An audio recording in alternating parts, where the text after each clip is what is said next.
Have you ever felt like your life is happening without you in it? Like you're watching through glass while everyone else decides? You move through days, but nothing feels like yours. The choices, the moments, the direction, all distant. You're there, but somehow absent from your own story. Nietzsche called this the death of the will to power.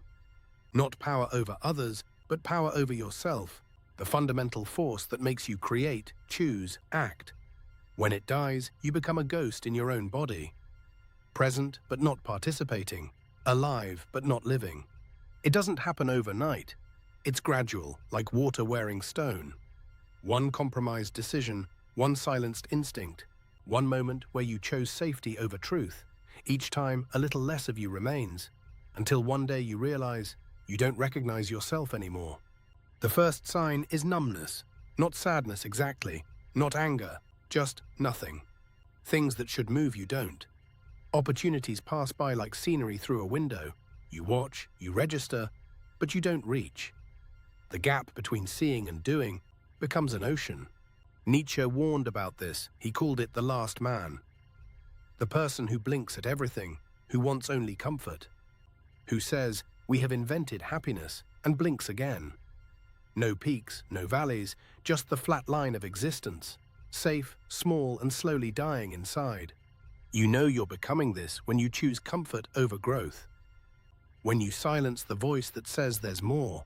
When you arrange your life around avoiding discomfort. The irony, this safety is the most dangerous thing. It's a slow suffocation disguised as peace. The will to power isn't aggression. It's the drive to overcome yourself, to become more than you were yesterday. It's the artist's urge to create, the thinker's need to understand, the human desire to grow beyond current limits. It's life itself, expressing through you. When this force dies, resentment fills the space. You start resenting people who act, who risk, who create. Their movement reminds you of your stillness, so you criticize them, you call them reckless, foolish, arrogant. Anything to avoid the truth, you're envious of their aliveness. Nietzsche called this slave morality, not because you're literally enslaved, but because you've adopted the psychology of powerlessness. You declare that ambition is vanity, that wanting is greed, that striving is suffering. You make virtues out of your chains and call them wisdom. But underneath, you know, there's a voice that whispers, "This isn't who you are." It comes at 3 a.m., during quiet moments, when you see someone living fully. That voice is the will to power, still breathing, weak but not dead, waiting for you to remember. So how did you get here? How did the fire become ash? Often it starts with a wound, a failure that taught you trying hurts, a rejection that taught you hiding is safer, a moment when being yourself was punished. So you learned to be small, to want less, to disappear. Or maybe it was the opposite. Maybe you succeeded by becoming what others wanted. You got approval, got rewarded, got comfortable. But somewhere along the way, you lost the thread. The person getting praised isn't you anymore. It's a performance, and you're trapped inside it, watching. Either way, you learn to distrust your own impulses, to second-guess your desires, to ask everyone else what you should do. You outsourced your authority, gave away your sovereignty, and now you wonder why nothing feels real, why you can't find yourself in any decision you make. Nietzsche understood this deeply. He spent years sick, alone, misunderstood. He knew what it meant to feel powerless against circumstances. But he also knew something crucial. Even in the smallest space, you have agency. Even in constraint, you can choose how you respond. That's where power begins. Reclaiming your life starts with a simple recognition. You are not your circumstances. You are not your past.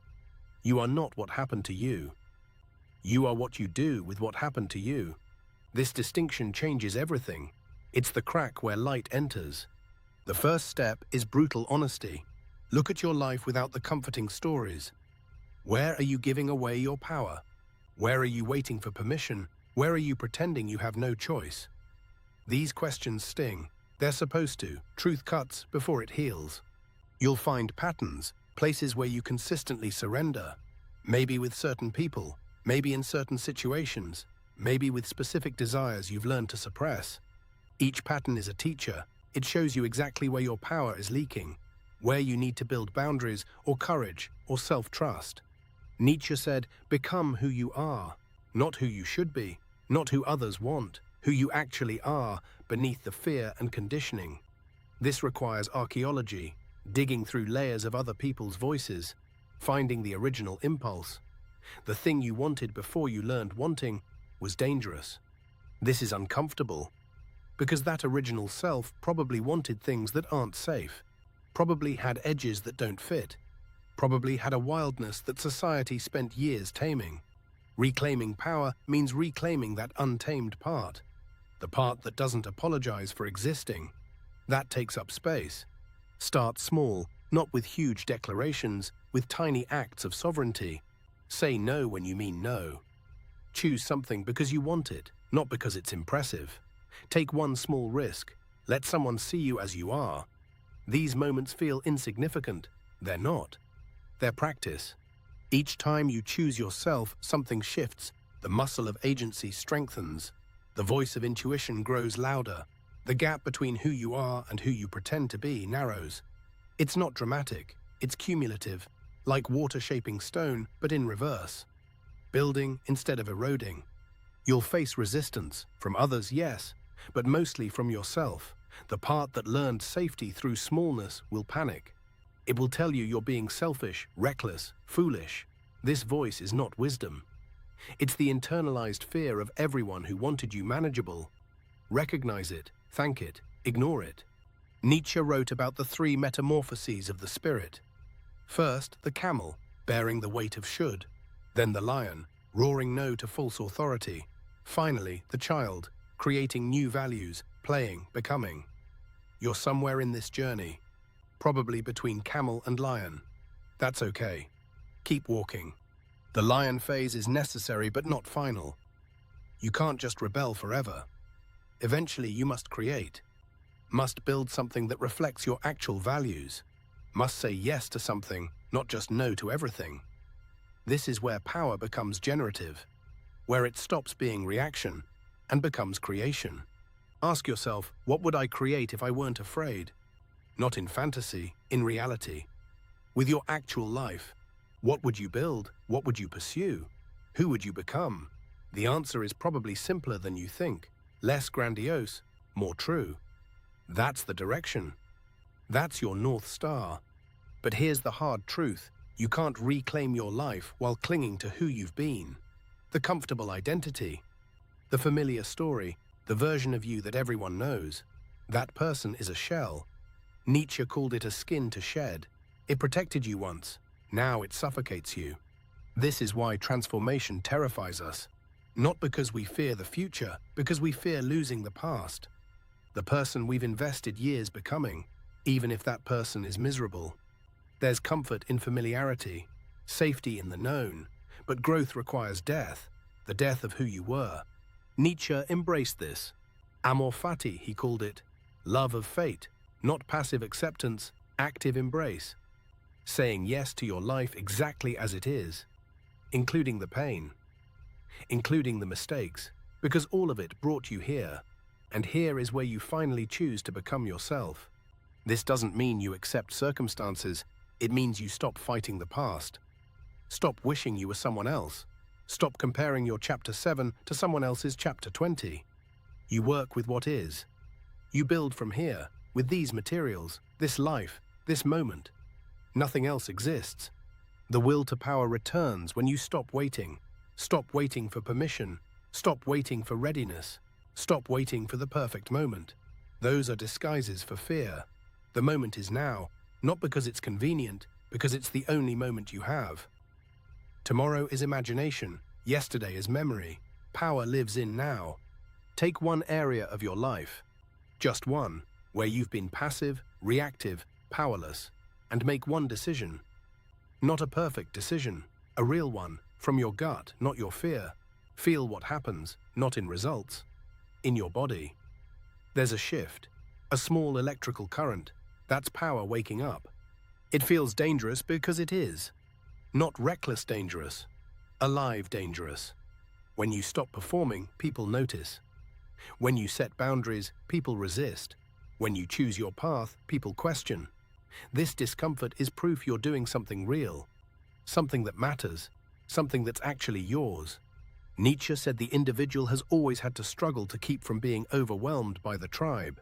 This struggle is the price of selfhood, of having a life that's yours. Most people pay the opposite price. They give up themselves for belonging, for approval, for the illusion of safety. They think they're choosing peace. They're choosing extinction. You'll lose people on this journey. Some will fall away naturally. Others you'll have to release. The ones who loved your smallness, who felt safe when you were manageable, who need you weak to feel strong. Let them go, not with bitterness, with understanding. Your growth threatens their comfort. That's their work, not yours. But others will arrive. People who recognize the real you, who aren't threatened by your expansion, who meet you at your edge, not your center. These relationships feel different, less comfortable, more honest, less predictable, more alive. This is what connection looks like when you're actually present, when you're actually yourself.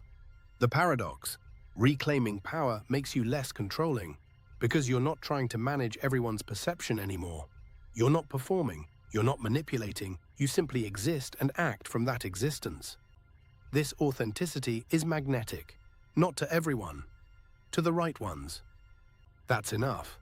Nietzsche's concept of eternal recurrence is a test. If you had to live your life exactly as it is, over and over, forever, would you say yes? Not the life you wish you had, this one, right now, with its mistakes and mundanity. Can you love it? If not, change it. You have that power. You've always had it. This isn't about becoming someone new. It's about removing what's false, peeling away the layers of should and must, the expectations and performances. Underneath all that, you're already there. You've always been there, whole, powerful, alive, just buried, just forgotten, just waiting to be remembered. The work is daily, not once, not a breakthrough moment. Daily choosing, daily reclaiming, daily returning to yourself when you drift.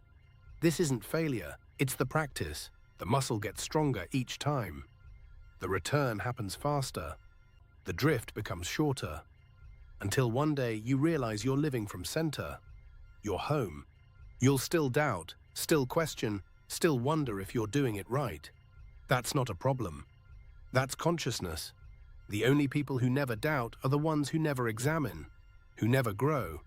Doubt means you're thinking, you're evaluating, you're alive to possibility. Use it as compass, not anchor. Nietzsche wasn't preaching domination, he was preaching self-overcoming. The greatest battles aren't with others. They're with yourself, your laziness, your fear, your comfortable lies. Every day you face these, every day you choose. Do you surrender to what's easy, or do you honor what's true? This choice is your power. There will be setbacks, days when you collapse back into old patterns, when you people please, when you silence yourself, when you choose comfort over truth. These aren't failures, they're information. They show you where you're still wounded, where you still need to build strength, where the work continues. That's okay. Self-compassion is not self-indulgence.